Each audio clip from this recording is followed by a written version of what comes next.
Mr. Wong, how you doing, my brother? Hey, not too bad, not too bad. Good. Hope everyone is healthy, safe, and well. Today we got episode 5, and we have Drew Sullivan, who is a basketball player out of the UK who represented the Great Britain at the 2012 Olympics. We talk about Jiujitsu, we talk about basketball, we talk about him growing up, we talk about the differences between the UK, well, Europe mainly, and the US in regards to actually how the leagues are, etc. Really interesting conversation. So without further ado, here is Drew. Hold on, computer. Here we go, man. So guys, today we're joined by Mr. Drew Sullivan. So we start to call it. It's actually part 2. So I don't mind, you know what I mean? I can edit this bit out. Take two. Yeah, not part 2. Take 2. Last time actually we had a little bit of a bad connection. So this time we thought we'd just do this all over again because the conversation was so intriguing and really good. And it was, I think, off the back of it, there's some stuff that we actually want to actually ask you about, Drew. You know, that was probably kind of left out, but now in hindsight, it's like, yeah, you know, let me see his opinions on this. So let's start with your name first and foremost, man. Andrew or Drew? Tell me. Well, my mum named me Andrew, but funny enough, she probably uses Andrew as little as everybody else, so it's Drew. It's Drew. Everyone knows me as Drew. Drew. So listen, tell me about, like, you know, where you're born and stuff like that, and you know, let's start from the very, very beginning. I'm originally a Hackney boy. You know, something that when people ask me where I'm from, I say it very, very proudly. You know, that's where I was born. I grew up there. We lived, myself, my mum lived there for my first 8 years or so, and then we eventually moved to North London, to Tottenham. So, but a lot of absolute Londoner through and through. Nice. You know, also Gooner or Spurs fan? I'm a Liverpool fan. Oh, you're one of those. Oh man! So listen, so how did you take up basketball? Because I the last time we was discussing this, so obviously nobody heard, but you know, I was talking about like my experiences when like I was growing up in London and stuff, and how prolific basketball was like in the 80s. You know, that you go to places like Ravenscourt Park, and everybody be shooting hoops. You know what I mean? On a Saturday or Sunday afternoon and stuff like that in the sunshine, and those places were jammed. But if you look at it now, you know, it's not the same, you know. So, like, tell me about your experiences, you taking up basketball, you know, and how you got to that point. Yeah. So, when I was growing up, I played a multitude of sports: football, ran track, doing like track and field, and played a huge amount of badminton with my mum. So I was really exposed to a lot of different sports, but funny enough, basketball wasn't one of them, which is quite mad considering by the time I was 13, I was already 6'4". So wow, Jesus, didn't mention it before. Oh wow, oh man, okay, yeah. So I was already like a really tall kid, teenager. But basketball wasn't a sport that I was exposed to. Just whether my school didn't do it, just wasn't around the right people, or whatever. So my dream was always to represent Great Britain at an Olympics in track and field. Linford Christie was about, and he was a tall athlete. Obviously, even more so that the fact that he was black, so someone for me to like look up to and say that's what I wanted to do. But that's not how it worked out for me. I had a huge injury when I was 13 doing a 4x1. Mm-hmm. I slipped, dislocated my hip, and tore my hamstring. So, which is funny enough, I tell people this when I go into schools and stuff, and I say to them, that's the best thing that ever happened to me, because there was no guarantee that I was going to make the Olympics for track and field, but because of that injury, it led me down the route into basketball, weirdly, and I ended up going to the Olympics playing basketball. So I got to where I wanted to go, just be a different route. So so due to that injury, I had months and months of rehab, which was very painful for me. But also painful for my mum because of the way I was walking. I had to learn how to walk again. So I went through about 3 or 4 pairs of school shoes because I was dragging my leg. So as much as my mum was happy that I was getting better, she wanted me to hurry up the process. And then coming to the end of my rehab, the doctor kind of recommended to maybe go to the park and just gently kick the ball around just so there was like hip mobility. And I thought there was my cousin, and there was a bunch of guys playing basketball. They noticed how tall I was, and they asked if I wanted to play. So I had no idea what I was doing. Run up and down. I think within a few minutes they realized that I had no idea what I was doing. One of the guys was like, kind of bitched me out, and then I turned around and said, "I'm only 13." And he was like, he stopped and he was like, "You're only 13." And I was like, "Yeah." And that guy was named Alan. We're still friends up to this day, and he was the person who introduced me to my first basketball coach, and that's how I got into basketball. Nice. That's brilliant, man. That's brilliant. That's actually silver linings, right? Yeah. How did you find, like, I don't want to jump too far because I want to talk about you moving to America and stuff like that, but how did you find, like, the training for track and field in comparison to basketball? And eventually we'll get onto this, but because I want to talk about the differences training between track and field basketball and how you see jiu-jitsu. But during that time, how did you find the training, the two different disciplines? Well, I'm gonna share something with you guys, right? And you're gonna scratch your head with it. I absolutely hate running. Me too. I hate it, but I went into track and field because I enjoyed doing like the 100 meters, 200 meters. I played basketball, which involves a lot of running. But if you say you need to go and run to keep fit, I was like, all right, you might as well, put a knife through my heart. So it's people are like, why did you choose these sports? It's just, but in terms of the training in of itself, especially when I started, like obviously you do 100 meters, 200 meters. So it's just like a lot of those, over and over and over to kind of, and then, or one, like you might do a set of 100 meters and then you do like 120s. So you have that endurance as well. So it was like, it was very, very repetitive. Whereas when I started basketball, and obviously I'll mention this again because it seems like it's a recurring thing. Basketball was new and it was exciting because there was just so many like different toys to play with.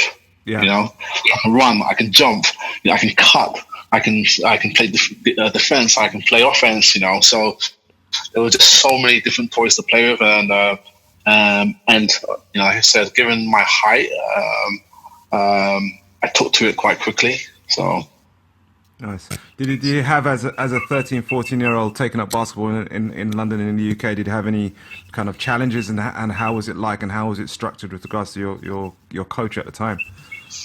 I mean, for me, I was really lucky. I think I played for what is largely considered, especially at that time, one of the top 3 clubs in the country. They all happened to be in London. So it was us, the East London Royals. So when I say us, Hackney, or London Towers, they were like together. East London Royals and Brixton Top Cats were the 3 like predominant teams. Westminster was really good at the older age groups, but the younger age groups, those are the 3 teams that kind of dominated. So I played for a man called Joe White, and he is by and large considered one of the top 2 junior coaches, him and Jimmy Rogers. So Jimmy Rogers coached at Brixton, and obviously Joe coached me at Hackney. So I was lucky in that sense that I went there with a bunch of guys who had a real focus on playing basketball.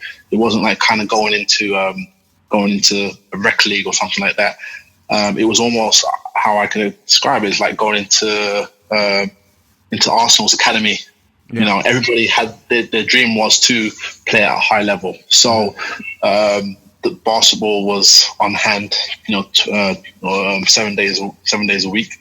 Yeah, that's cool, man. That's cool. So how did you get dragged from, or scouted from the UK to America, and what was that transition like? You know, it's different culture, different people, etc. Yeah, and obviously the people don't know that we had this conversation, but already. But it's almost a good thing that we have, because a lot of things are coming back. Oh yeah, I know. But like, just sitting here talking to you, I'm looking at, and in the questions that you're asking, I look back at my career, I'm just like, my career is one big accident. So the way I got over to America was a guy called Rich Marcucci, who ran a basketball camp in New Jersey, came over to Europe. His wife is like, at the time, she was heavily into like music like violins and that kind of that side, classical music. So they were over here doing a tour of Europe, and they were in the UK, and the guy was asking about basketball, so they recommend coming down to Hackney and he came down, he met us, and then he found out how old I was and so on and so forth. And he was like, "Why don't you come over to the basketball camp?" So that's the following summer. About 20 of us went over from the UK, including my coach and some of my teammates. And while I was there, we had a conversation and said, "Well, what do you want to do?" And I said, "I would love to play basketball at college." Yeah. But at my age, I was too young. So he suggested that I go to high school for 2 or 3 years, depending on how old I was going to be when I decided to come over. So I ended up going to high school for 3 years in New Jersey, which he helped massively to sort out. And then from there, I got recruited from the high school to go to University at Villanova. Right. Okay. What was your experience? Was that your first time in the US, and what was your experience like in New Jersey? Yeah, I mean, the summer that I went was my first time. I really found out that I ate watermelon a lot. By the end of the summer, I'll tell you something. Up to this day, so I don't even want to do the math. Think about how many years later, I still can't even eat watermelon sweets. It makes me sick to my stomach. Oh, no way. So, but I had a great time. High school was amazing. We won a state championship my junior year. I was named like one of the top players in the country my senior year. I got player of the year my junior and senior year. So I had a really, really good high school career. Got to university. It's something I look back at, I was proud of, but I've looked back, I also think maybe I could have done a little bit more. But sometimes there's opportunities that maybe weren't presented. But you go with the punches. But one thing that I can always say is that I got an education out of it. That's so like when I do my talks with like young people, I always say to them that like, how much does it cost to go to university or college in the UK? And I think the numbers that I kind of hear is like maybe 18,000 for the entirety. Yeah. I'm like, that won't even get you through half a year at university in America. So you're talking about 45,000 for half of a year. So if I wasn't on scholarship, there was no way that I was going to be able to afford to do that. So I'm very lucky in that regard. It's one of those things, though. I'm a firm believer that actually education should be free and accessible to everybody, no matter what level. And those costs are absolutely ridiculous. It's our duty as adults and as a society to make sure that our kids and our young people get the push and the push that they need. And there shouldn't be no barriers in between them actually having the best access to whatever they need, and for them fulfilling whatever they need to fulfill in the future. And I think just like when you got a cost of 45 grand a year, you know what I mean? It's just for half a year, it's just ridiculous. So it immediately kind of like eliminates a certain section of society or certain earning bracket of individuals, and there's so many more kids and young people down below that don't get that push or don't get that leap or don't get that jump of opportunity because of that financial thing. Listen, mate, could you give me just 1 second? Hold on a second.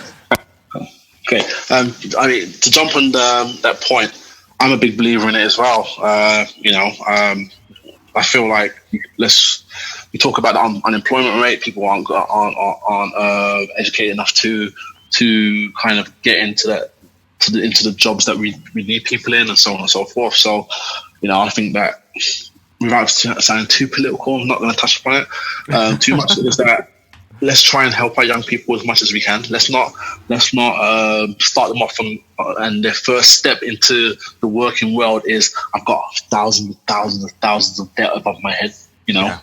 So but I agree with you. I do agree with you. So we'll leave it there. We'll leave it there. I know it's a big bugbear of mine. You know what I mean? It's extreme. It's one of those things that I just believe that as human beings we can do better, but not enough of us actually doing it.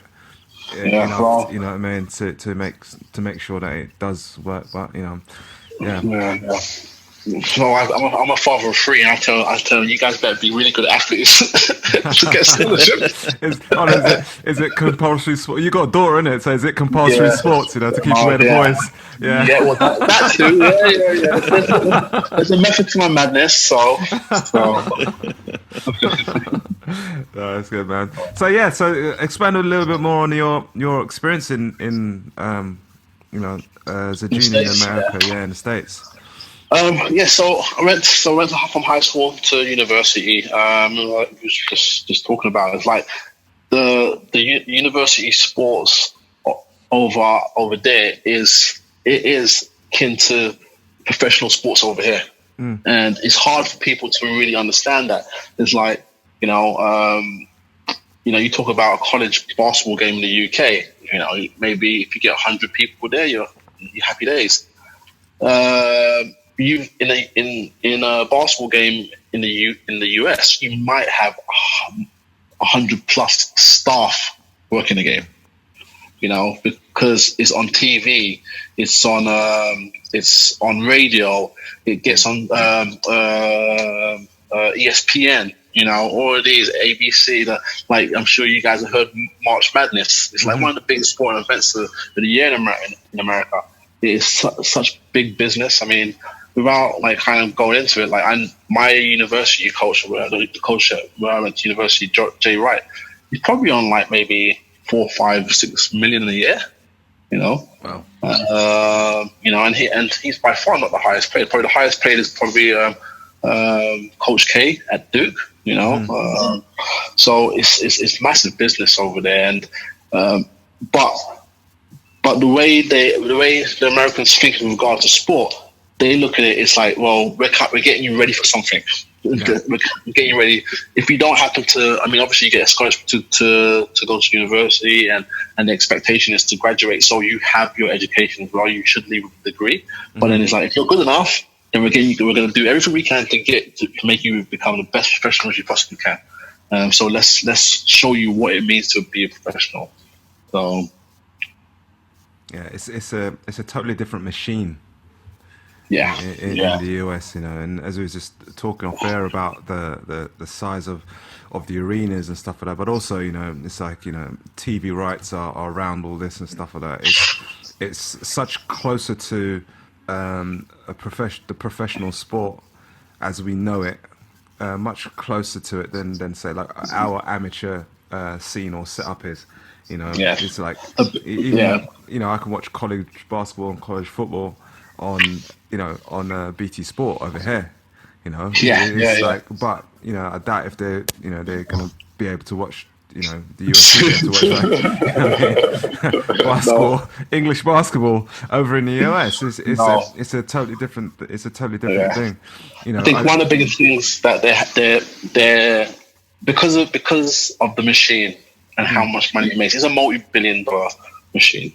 But but and there's certain people who's the fuel for those machines, and it's the players. And the player and the argument, and it's been going on for years and years and years. The argument is, well, the player should see a piece of that pie. And the retort has always been, yeah, but they're getting a scholarship, which is rightly so. I do understand that. But you know, when you're playing at a university that's bringing in millions, like, and then you look at one athlete, it's not equivalent to how much money you're bringing into what that athlete is getting from a scholarship standpoint. Yeah. So, and then even so, if that athlete is someone who is like a top 100 recruit, he's putting bums in seats as well. So he's earning revenue that outweighs the scholarship that you're offering him. Wasn't there something in the media recently about that, or it changed or something with the So there was the NBA came out with a rule years and years ago that said that you had to. So it basically forced student athletes to go to university for, I think it was a year. They had to be 19 to enter the draft. So basically, what it was you have to go and make money for the machine before you can come. And it was and anyone who looked at it could see it was an agreement between the NBA and the NCAA. Yeah. Because a lot. Sorry. 1 second. Are you all right, buddy? Yeah. Don't sit behind the door, okay? All right. Go and see my Mr. Turn. You sit behind the door. I didn't realize I just saw the door. I closed it. So. You can see it was a clear agreement that, right, you guys, we're gonna let you guys have these top athletes for a year. Let's make some money off of them because people are gonna want to see them. It gives them another year of experience, growing, playing at a high level, and then they'll come over to the NBA. Yeah. You know, but now they reversed that ruling, so a player can go from high school straight into the NBA. So you can be drafted as long as you're 18. Wow. So, because the argument's always been the same. Like, if someone's a gifted musician, you don't say to them, "Well, you can't perform at like the Carnegie Hall until you're 20." Yeah, you know, people be like, "What are you talking about?" Like the same thing in tennis, you know, the same thing in football. Like, you know, we've seen it time and time again. These kids making a debut at 17 years old. They're straight out of the academy. You might play 1 or 2 games or what have you. So if you're good enough, you're old enough. I suppose probably because the setup is different. Like in football, soccer over here is where, as you know, in the US, it's actually the league that owns the players, isn't it? Yeah. It's probably to an extent. Where over here, it's like, you know, in the Premier League, it's the teams, the individual teams that actually own and set up the academies and the systems themselves. So So tell us about, what do you call it, America, and then you playing in America and switching over to the teams in Europe, and you know how that worked. Yeah. So I was at uni for 4 years. I'm happy to say that I graduated with my degree. And then during that time, I don't think I was until a junior year that I kind of really thought maybe I'm good enough to play professionally. You know, I kind of always enjoyed playing. I never really thought about it like that. And then so I started speaking to various agents, and a friend of mine put me in contact with a friend of his who was an agent in Europe for Europe. So we started talking. We hit it off, and he got me my first professional gig. Didn't go very well. in the sense of I went and I had a week out in Germany. The coach got me in at the end of the week and said that, like, he liked me as a player. He thought I did really well, but I wasn't the type of player that they were looking for. So I didn't make the team. So I went back to my mum's, spent a week there. And then I got a phone call from my agent saying that I had another job opportunity in a place called Nijmegen in Holland. Funny enough, for a team called Eiffel Towers in Holland. Yes.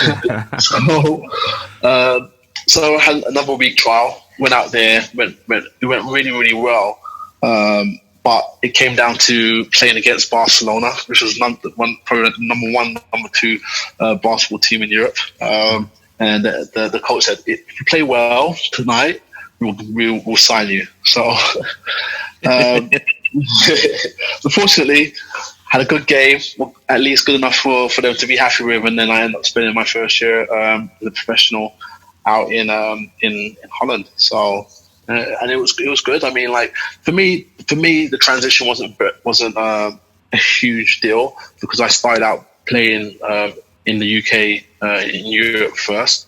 Mm-hmm. Then I moved over to the States, and then I moved back. So a lot of the problems that, from a technical standpoint, a lot of the problems that Americans have when they come over with footwork and stuff like that, I never had those problems because I was used to how the referees called travels and stuff like that. So it wasn't a big deal. That wasn't a huge learning curve for me. It was more so just kind of getting back up to speed with the physicality of the professional game opposed to what it was when I was at university in America.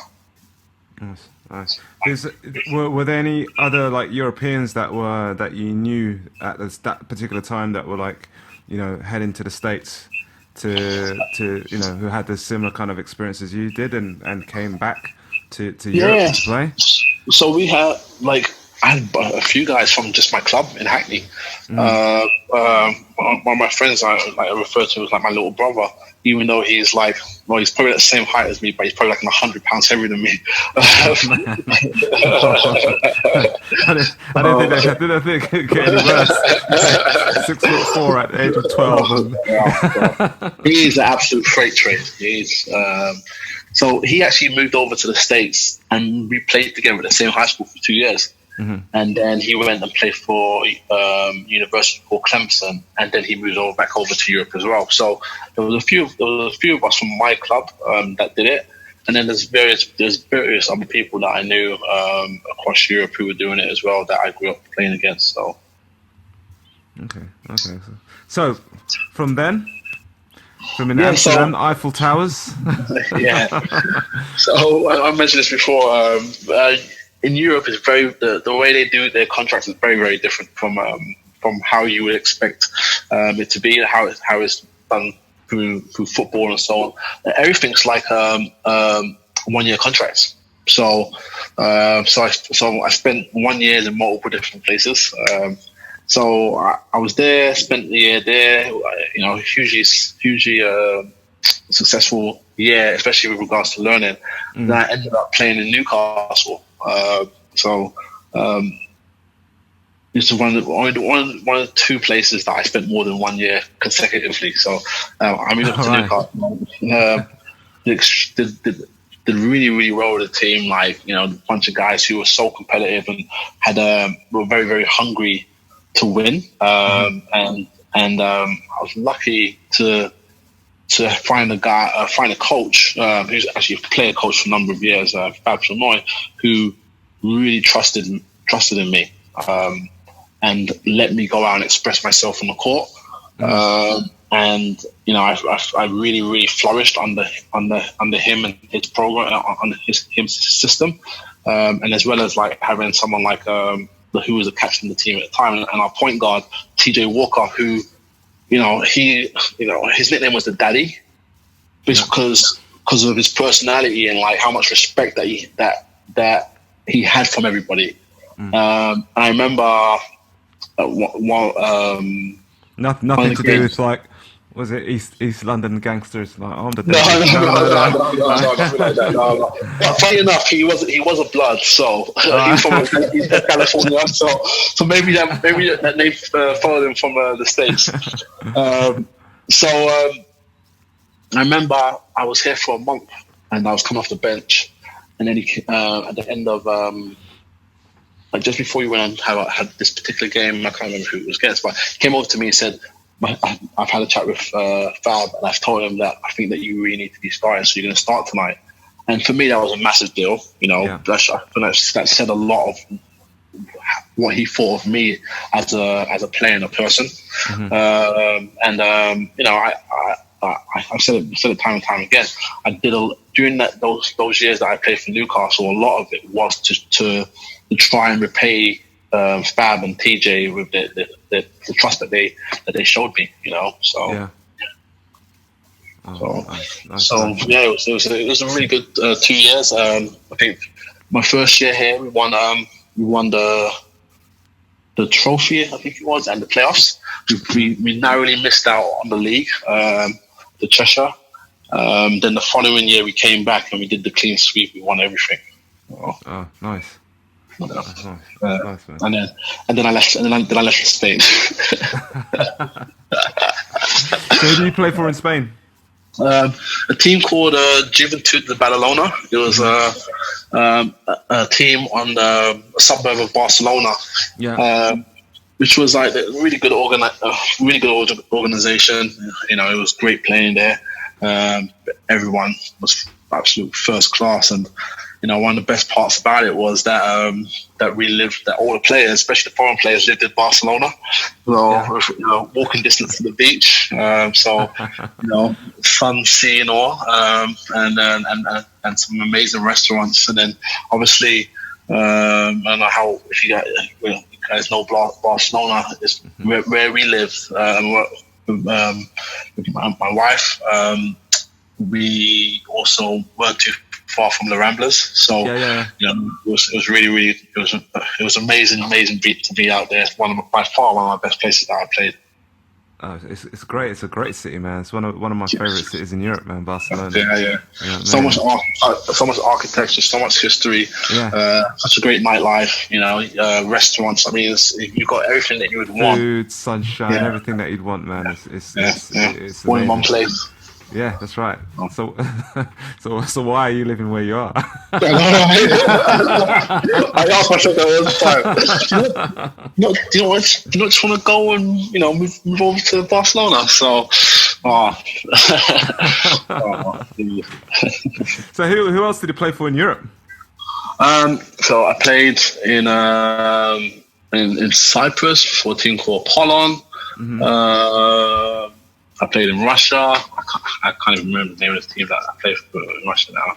I played in Belgium for Mons under the coach at Mons was my national team coach as well for GB.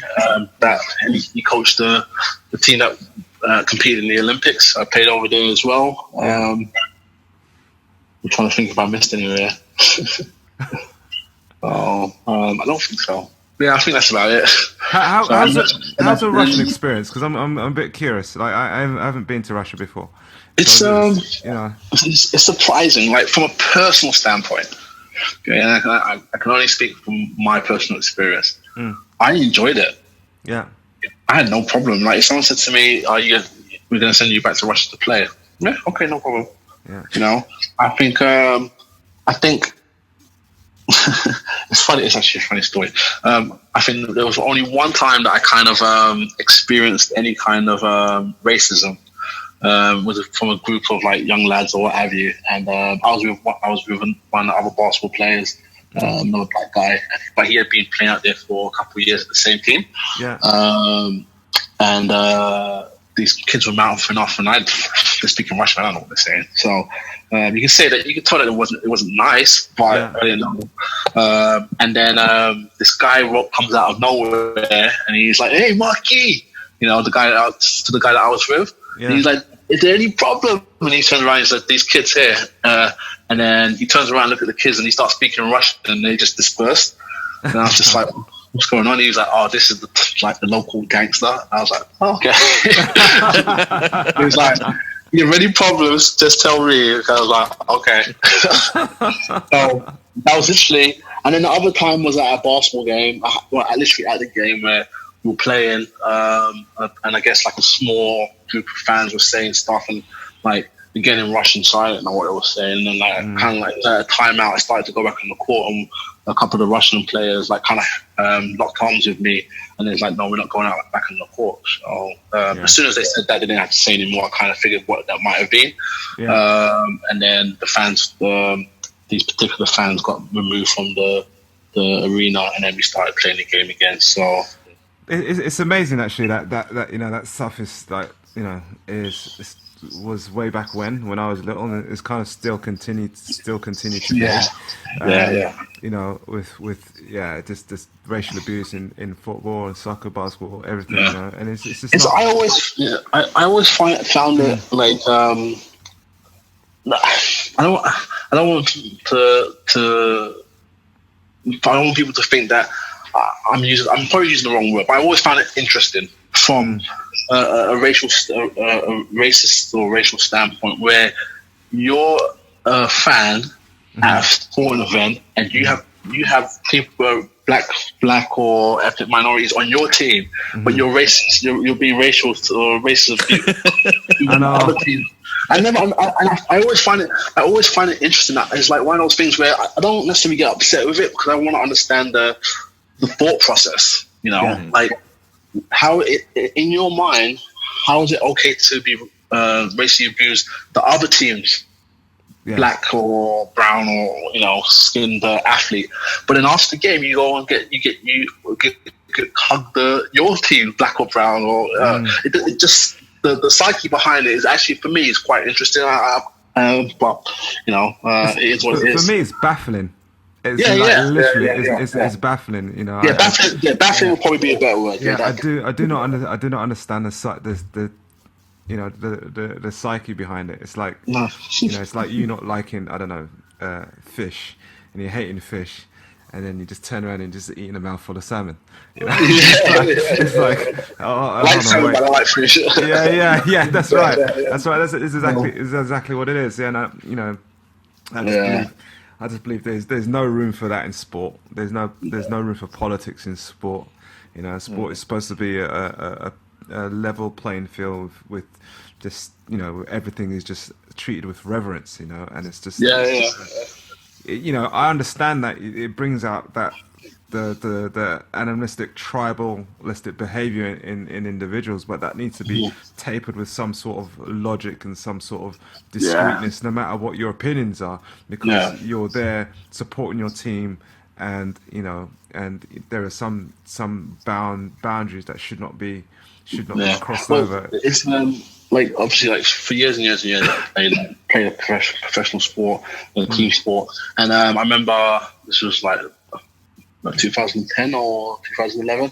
I went to Liverpool versus Man United game at Anfield, and obviously, you know, everyone knows the rivalry. So you don't have to start talking about that, but like it was me like being in the crowd with my cousin and like hearing the abuse of the Man United fans from them, for me personally, that's the first time that I've ever been it, and I was just like, "Holy crap! Is this how people get when I'm playing against like Newcastle and I was playing against me?" Like I was like, and then you can just feel like how heavy the atmosphere was, and I was just like, "Well, I don't like this at all." But you can kind of almost understand how people can get caught up with it.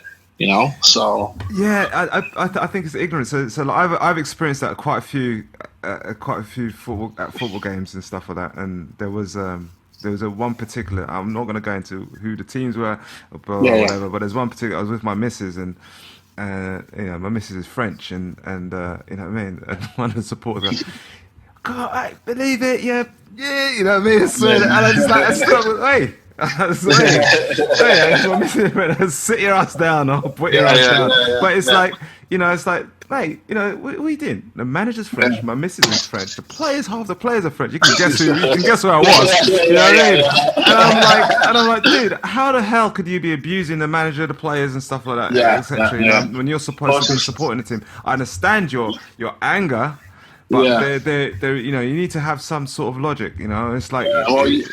We've seen it in the past, past year with multiple times. I mean, the Sterling one comes to mind. It's like, you know, like the guy did what he did or whatever. Like when he says I'm not racist, surprisingly, I actually believe him. I don't think that he is inherently racist, but you kind of get in there and it's like, what's the most hateful thing that you can say to someone? Well, that's one of the things that, you know what I mean? And we want to get under the person's skin, and all of a sudden you might lose yourself for a moment. Yeah, you say it.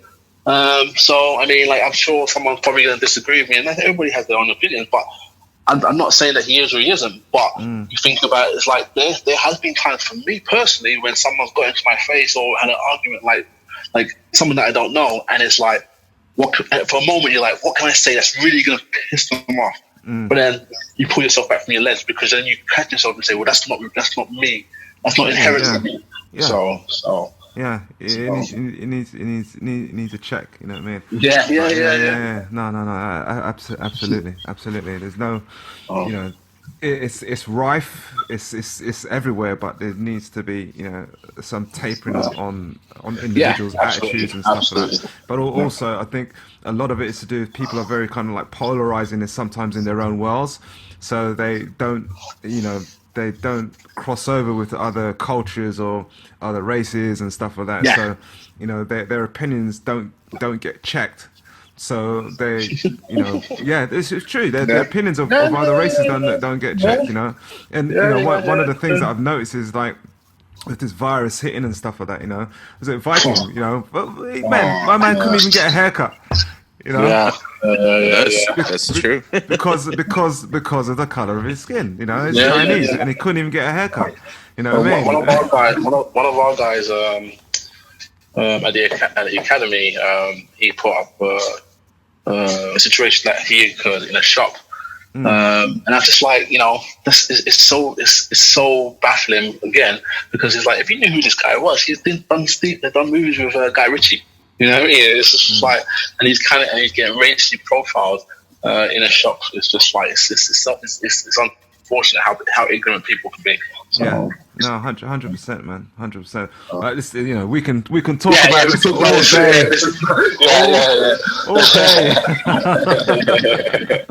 So, just moving on.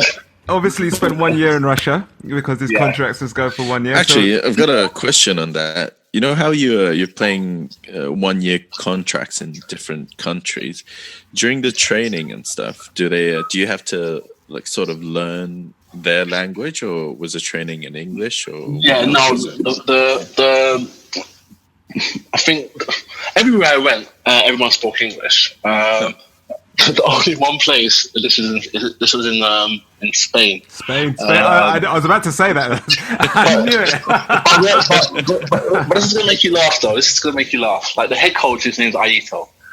Probably one of the most brilliant basketball minds that I've ever been around, right? He speaks perfect English. And during the games, he coaches Spanish. I was just like, come on, man. So we had the assistant coach would have to interpretate everything for myself and an American who was there, who obviously we both didn't speak in Spanish.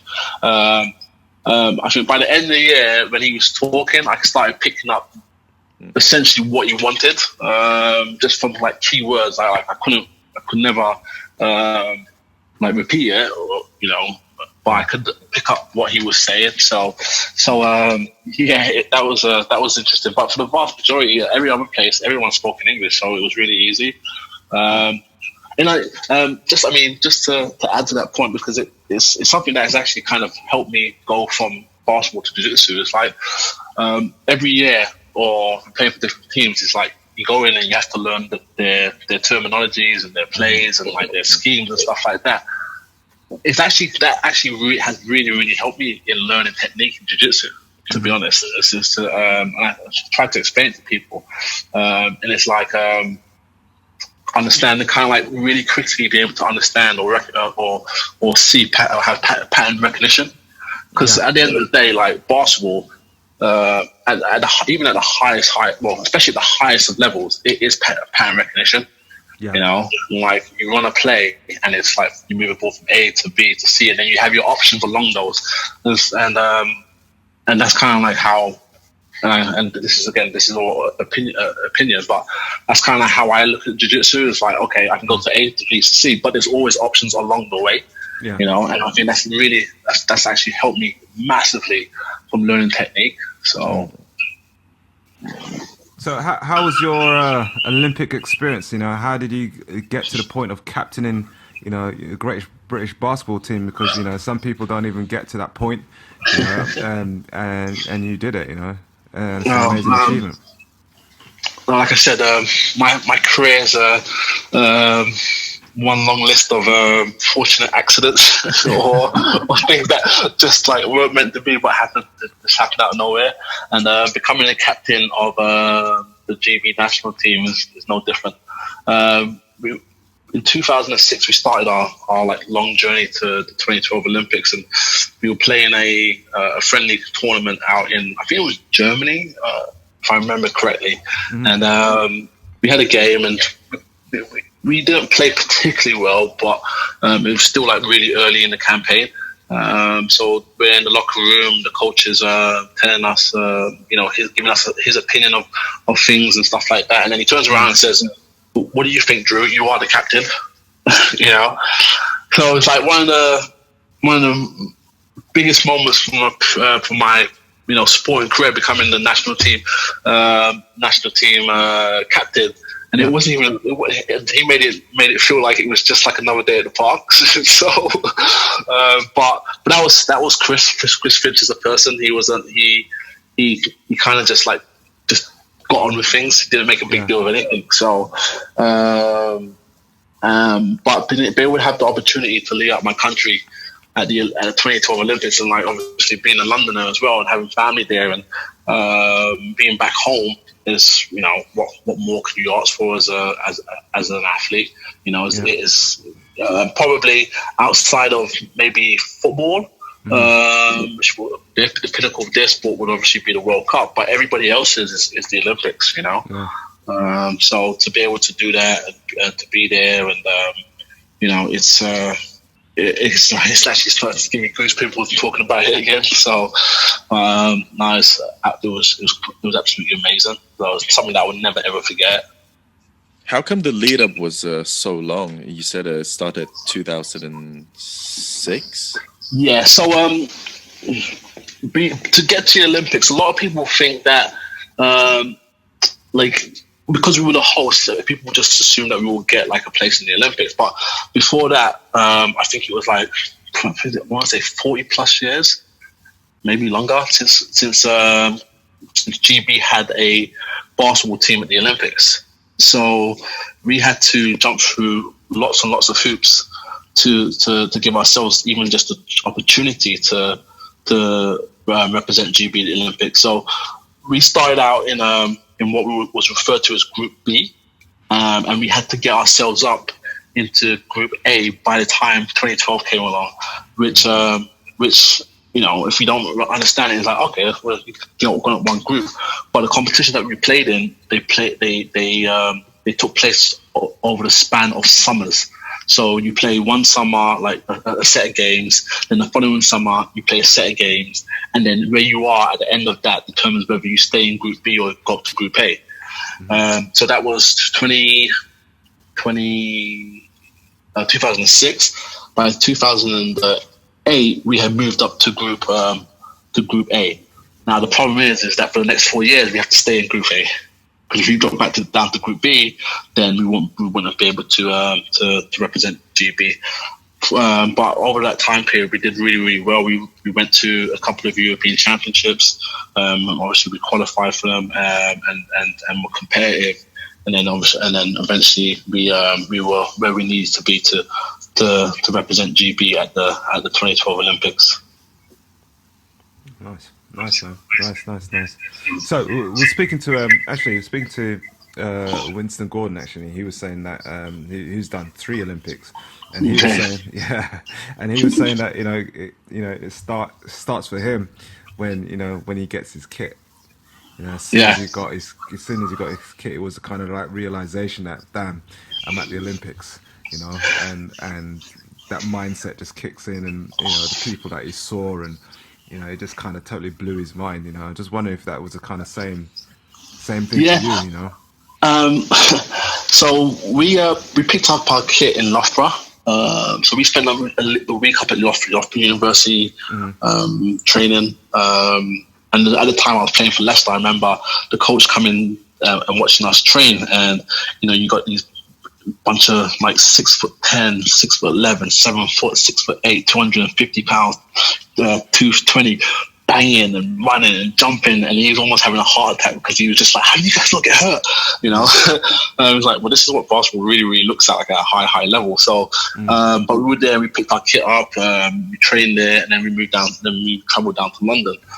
For me personally, it really kind of started when we walked into the Olympic Village, and we were together as a team after we put our stuff away, and then it was just like the walking around the Olympic Village, seeing in Stratford, seeing the different flags of the different countries, meeting people, everyone saying hello. You know, people that you don't know, like super friendly. You know, I think some of it for some people were they super friendly because they were so nervous their first time they'd been there. Yeah. Other people is super friendly because, well, I've done, this is my, like you said, like this is my third one. So I know how it is.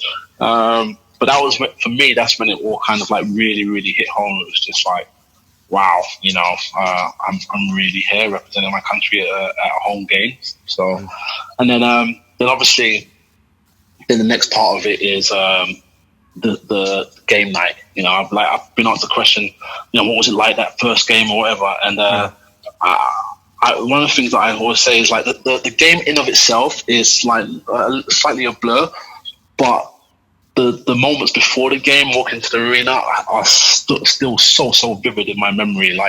Like I kid you not, I remember even down to the smell of the popcorn, the hot dogs, Coca-Cola,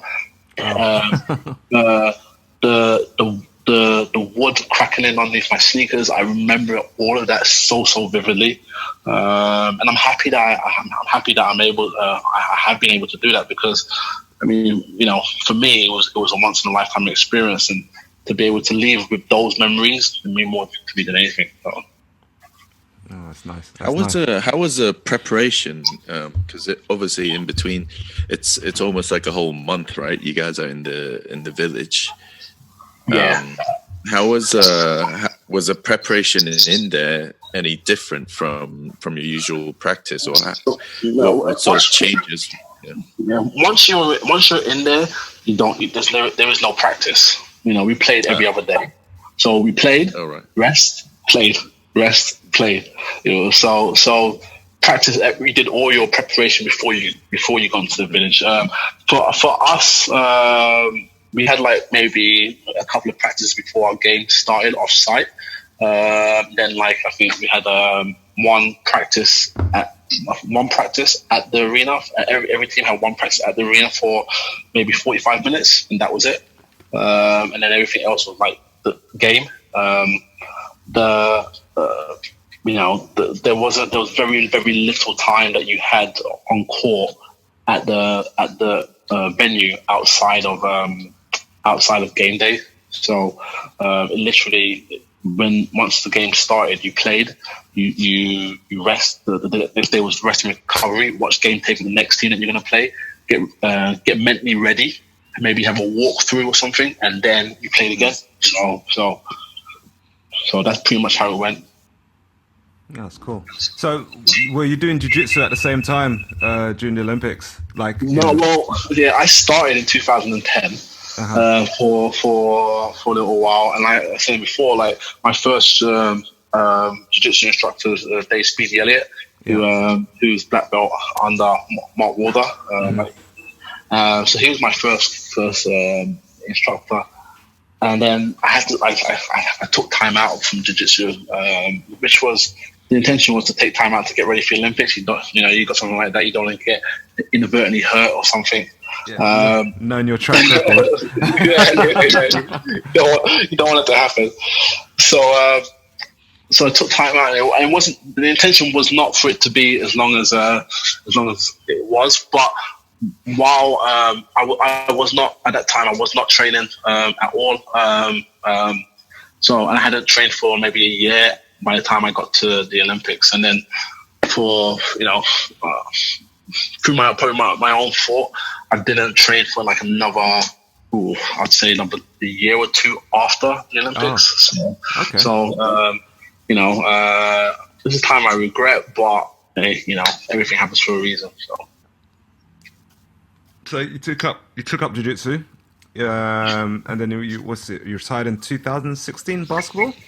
2017. 17. Yeah, 2017. So 2017, I made a decision to retire.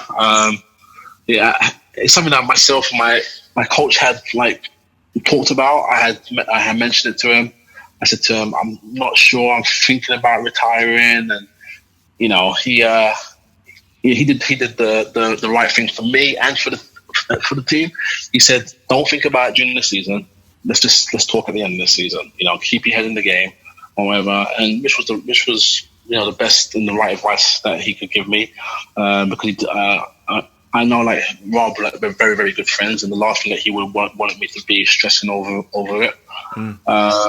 But I played my last game for the Riders at the BBL playoff finals, and I remember it. We got to the game as like one of the senior members. I had the whole back row of the bus to myself, and we got to the O2 Arena. Everybody's offloading, and I was the last person to get off. And literally just before I stood up, I just broke out into tears. And not because I was upset or anything. It was just like at that moment I knew that it was time to retire, and the tears were kind of like a release, and like a calmness, and just like you're making the right decision, and I never regret. I haven't regretted it. I'm still happy with my decision to retire when I retired. So, I feel like I had a really career that I could be proud of, and my kids could be proud of. So I have no regrets in that regard. What was it? Was it like a kind of like no lack of like not drive is the wrong word, but was it like like a lack of challenges or whatever, or was age getting on top? No, I mean, like I'll tell you what, like I outside of there's a huge amount of things that I can thank Jiu-Jitsu for, but one of them is how fit it kept me, especially when I was getting older in basketball. It helped me to no end with my basketball, So from a physical standpoint, I could have easily played for much longer. I think one of the things that has always drove me and whatever I was doing it is the learning. I really, really like learning. Which my grades in high school and university wouldn't tell you that. Hey, you graduated. No one cares. That's it. But like stuff like basketball and jiu-jitsu and other like different things that I have interest in, it's like I like to learn as much as I can about it, because if I'm gonna have a conversation with someone about basketball, I want to know that whatever I'm saying makes sense. I don't want to make a fool of myself, especially. So the learning for me is really, really important. I think one of the things is that, like, in a sport like basketball, a sport like football, and so on and so forth, like, people say, well, you never stop learning.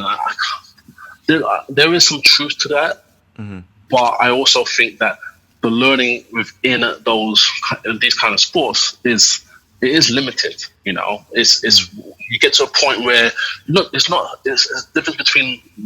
Let me rephrase that. You're not learning at the same rate. So it sometimes can be, like there's stuff that people show me that I didn't know before, but then like you realize it's a variation of something that you already did know. So you're just like, okay, actually I didn't know that you could do it like that. It's like, a friend of mine was showing me a little while back about like something from a triangle. And like I know how to do a triangle. That's like one of my favorite techniques. And I said, and like we were kind of going back and forth, and I was trying to be respectful. And I was just like, no, I wouldn't necessarily do it like that, because it was like if the person postures up and like I said to him, now, the way that I was taught, and I find it very useful, is letting go of the triangle, locking the person's arm, like closing my guard around the person's arm and putting them in, and then locking the triangle back up around their neck. And he's like saying from a comparative standpoint, and like, you know, that, we can talk about this all day, but it's that part of it. It's like, you know, yeah, I know how to do a triangle. You show me a different variation of it or whatever, but you know, and the same for basketball. It was just like it became a little bit the monotony of it, just coming in and training, and then the game on the weekend, and then the traveling, and then being away from the family and stuff like that. And it just kind of like got to the point where I was just like, do I want to do this? Do I want to do this for another year? And I decided I didn't. Like, you know, it wasn't anything. You know, I still absolutely love Leicester. I love Rob and everyone a part of the Leicester Riders, Russell, the Routledges. I love them all. It's just I just didn't want to play basketball anymore. So you never got the opportunity to kind of like go back and coach. It seems it's an current theme with regards to actually players and stuff like that once they're finished, where the system doesn't allow them more, you know, to drag them back in or entice them enough to come back and coach. Yeah, I suppose there's two ways that you can I can look at this. I get more respect in the jiu-jitsu community for what I've done in basketball than what I think sometimes what I've done in basketball from the basketball community. Like, you know, like I've had like people in the jiu-jitsu community who've asked me about coming in and like do some training with me and like ask my opinion about things, and I'm like, well, you know, this is not even like my first sport kind of, or this is not what I'm known for, kind of. But then, like, you know, you talk to someone about, you know, they ask you to come and do a clinic of basketball at their club, and then you turn around and you kind of give them a price, and they're like, oh.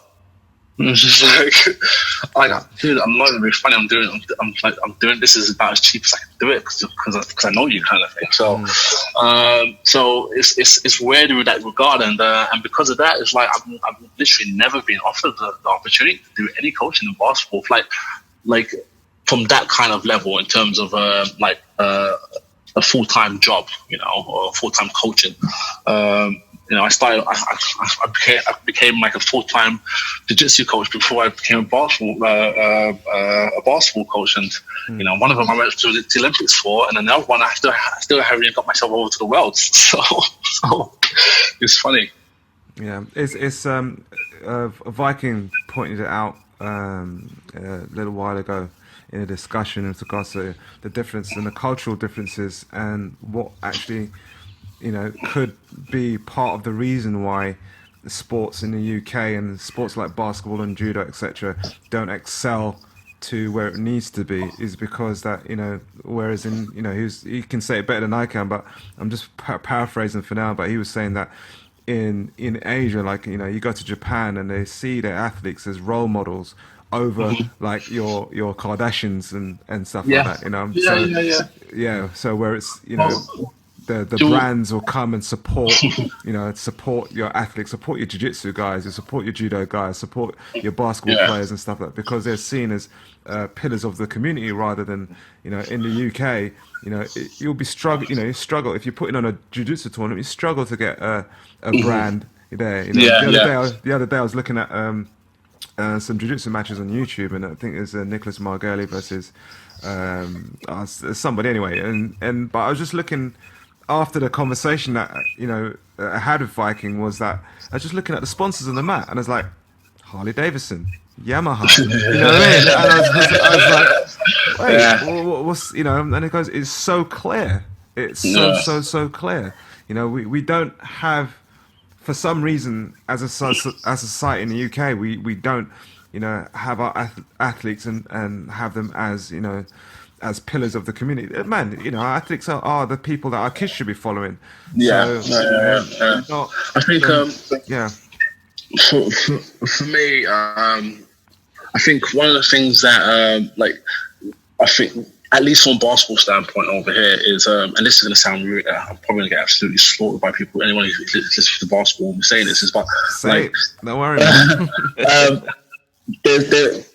Like for someone like myself who's done a lot in the sport, like, and I go to a club and they say to me, well, will you come and do a basketball session for 2 hours? And I say, yeah, it's fine. I'll do it for, let's say, 300 quid. All right. And they like scoff at it because they know that they can go and get the guy that nobody knows who come and do it for free. Yeah. And what the person who comes and does it for free doesn't realize that inadvertently, although they're hurting me, they're going to hurt themselves in the future. Yeah. Yep. Because now you've undercut me by £300.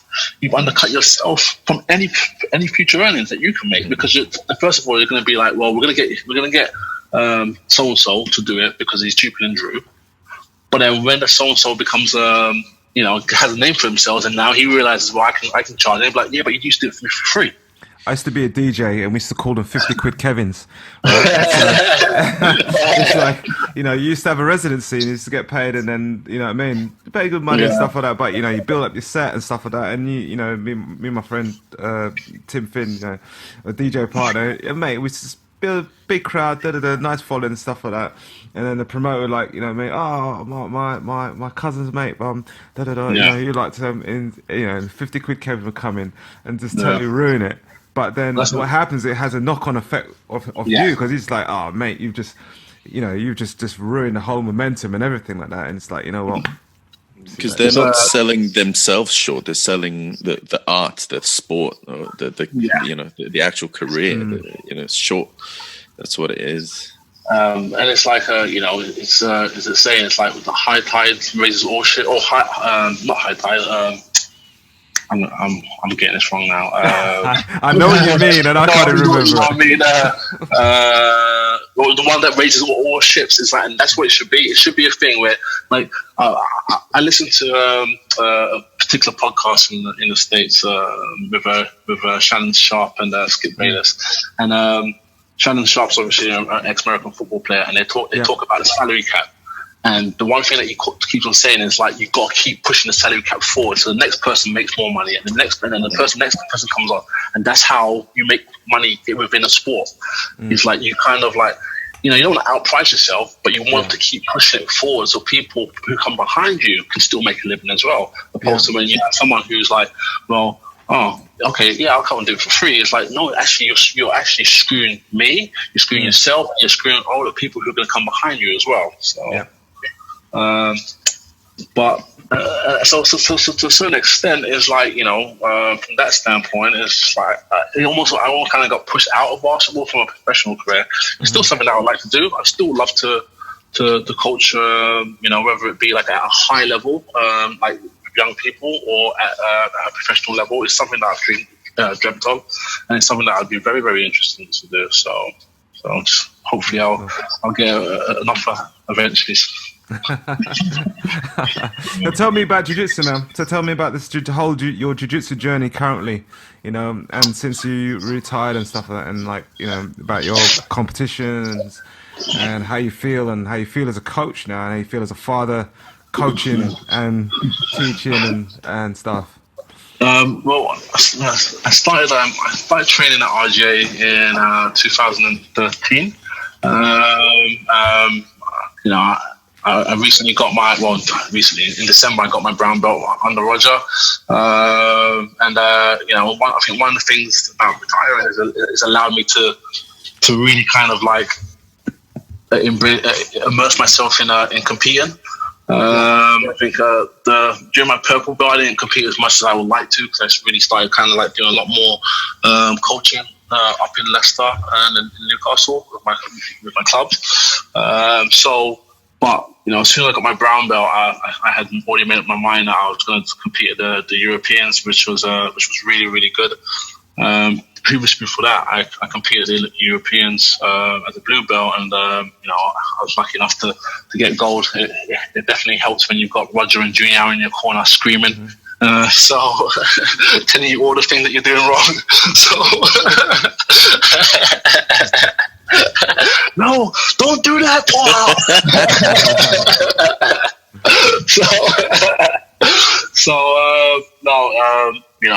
It's amazing to have those guys there as a source of information. I mean, I've said it time and time again. It's like between Roger and Mauricio, it's like having jiu-jitsu encyclopedias around you all the time. So that's definitely helped. I mean, one of the biggest reasons why I wanted to go to RGA is because of Roger being so tall. You can't. We have a saying in basketball. It's like you can't teach height. So having the opportunity to pick Roger's brain about like certain things and like because sometimes when I'm in a class with one of my other instructors, obviously all the instructions first class, but then you're teaching something and then I'm almost having to like look at him and say, right, how would I do it as a 6'7" person? Yeah. Whereas when Roger shows me something, there's very little adaptation with regards to height. So it's almost like get it and go. So. Yeah. What size gi do you wear for 6'7"? Well, I'm screwed in this regard. I wear a A4, but I'm like, I've got a typical basketball player's body. It's like long arms, long legs, long torso. So fortunately, the gis that we have at RGA now are different from the ones that they initially had, because it was like I felt like I was wearing a dressing gown before. Now they're a little bit more narrow around like the ribs area. So, but I wear A4. Is that the show your own one? Show your own ones. Yeah. I wasn't sure if I can use names and stuff like that.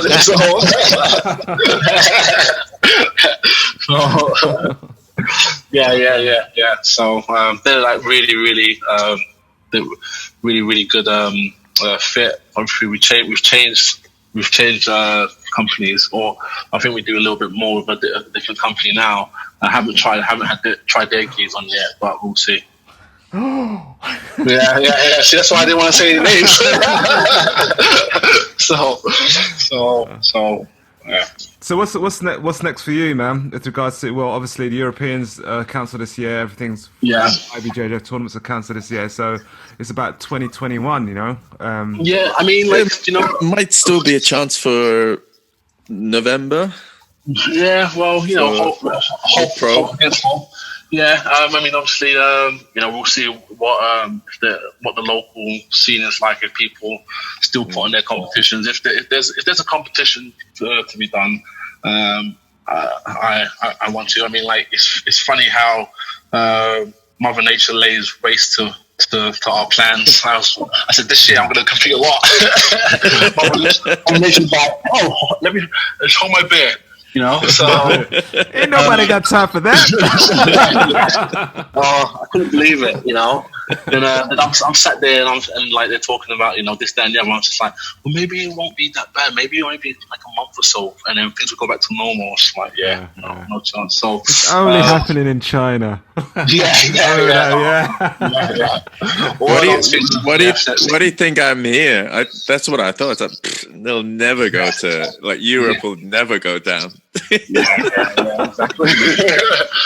So I mean, like so this year, if there's no competing, it's just trying to just really go into my brown belt. Put the time in.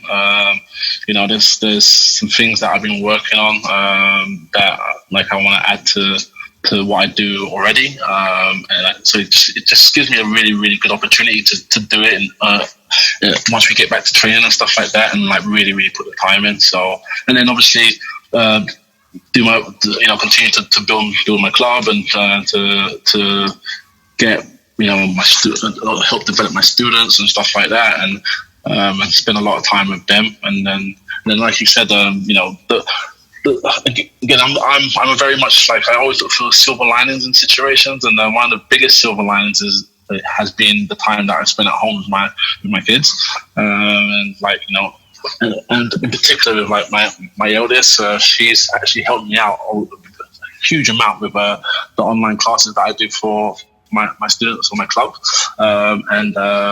So we've spent a ton of time together on the mats, and I can see the how much she's improved over the past 12 weeks or so. Like there's stuff that she couldn't do, or like she couldn't get her head around it. There was a little bit of a block shoot about like doing like inverting and stuff like that, and having the time to spend with her. Like now, like going over doing berimbolos from the double guard pull over and over, like just 10 minutes a day, really, like as a warm up.